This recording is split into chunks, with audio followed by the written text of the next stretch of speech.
Assalamualaikum. Muhammad Siddiq Mitwar Baba Lamur. Ahmad Ba Sadat Hazrat Imam Hussain alayhi salatu salam ji. Hussain आए ही शाह मशरकैन आए ही मुस्तफ़ा जी आल आए ही मुर्तज़ा जो लाल आए ही जिगर आए फातिमा जे ही साहिब कमाल आए ही राज आए ही न्याज आए ही आखिर नमाज आए या कहिड़ी तरह अदा थी हो दुनिया में हिकु राज आए ही नाज़श रसूल आए ही दिल बरे बतूल आए ही फ़ख़्रे रोज़गार आए ही बागे हक़ जो गुले गुलज़ार आए ही इश्क बेनियाज आए ही हुसैन जान नवाज आए ही हैदर जे दिल जो चैन आए ही नाज आए न्याज आए हुसैन आए ही शाह मशरकैन आए ही मुस्तफ़ा जी आल आए ही मुर्तज़ा जो लाल आए मुबारक ॾींहुं 3 शोबानुल मुअज़्ज़म सन 4 हिजरी मदीना मुनव्वरा में अहमद बा सादत हुसैन जी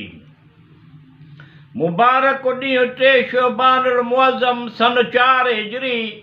मदीना मुनव्वरा में थी अहमद बा सादत हुसैन जी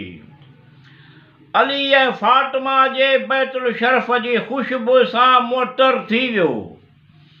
अली ऐं फातिमा जे बैतुल शरफ़ ख़ुशबू सां मुअत्तर थी वियो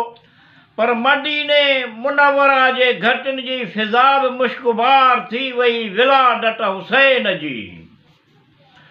हुज़ूर करीम जिन इमाम हसन अलैहिस्सलाम ऐं इमाम हुसैन अलैहिस्सलाम जिन सां बेइख़्तियार प्यार कंदा हुआ खेनि पंहिंजे कुल्हनि ते सवार करे घुमाईंदा हुआ विलादत हुसैन जी ईद मुबाहिला जे मैदान ते रसूल करीम इमाम हसन अलैहिस्सलाम इमाम हुसैन अलैहिस्सलाम खे अबनाना जी तफ़सीर पाण सां गॾु वठी विया हुआ विलादत हुसैन जी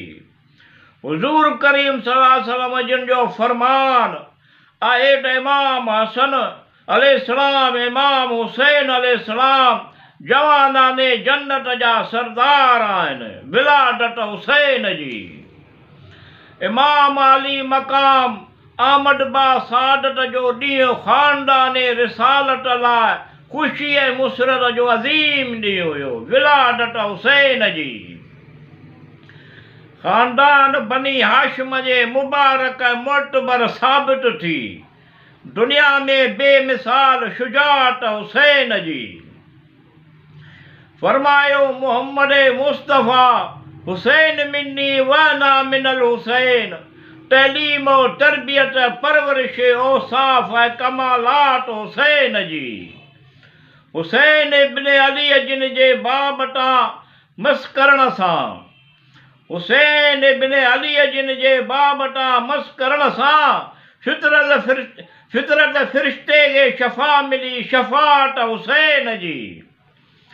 हुयो घणो ई मालदार पर नाउमेद औलाद जे अण लिखियल हुयो घणो ई मालदार पर नाउमेद औलाद जे अण लिखियल राइब खे 7 पुट टा कयाई इनायत हुसैन जी करबला जे मैदान में इमाम हुसैन ऐं संदसि साथी करबला जे मैदान में इमाम हुसैन ऐं संदसि साथी नमाज़ अदा कंदा रहिया अहिड़ी इबादत हुसैन जी जुमे ॾींहुं 10 मुहर्रमुल हराम सन 61 हिजरी जुमे ॾींहुं 10 मुहर्रमुल हराम सन 61 हिजरी में करबला मौला इराक़ में थी शहादत हुसैन जी अब्दुल्ला इब्न हुर जैफ़ी के शरफ़ सबगां अब्दुल्ला इब्न हुर जैफ़ी के शरफ़ सबगां पहिरीं कई क़बर अतहर जी ज़ियारत हुसैन जी उन बैदि जाबिर बिन अब्दुल्ला अंसारीअ खे ज़ियारत जो शरफ़ हासिल थियो उन बैदि जाबिर बिन अब्दुल्ला अंसारीअ खे ज़ियारत जो शरफ़ हासिल थियो ऐं उते मुजावर थी वेठो अहिड़ी ज़ियारत हुसैन जी बोराईअ में भाल कई कर ख़ुशहाली बोराईअ में भाल कई कर ख़ुशहाली संज सुकार बाजारा बाज कर बरकात हुसैन जी।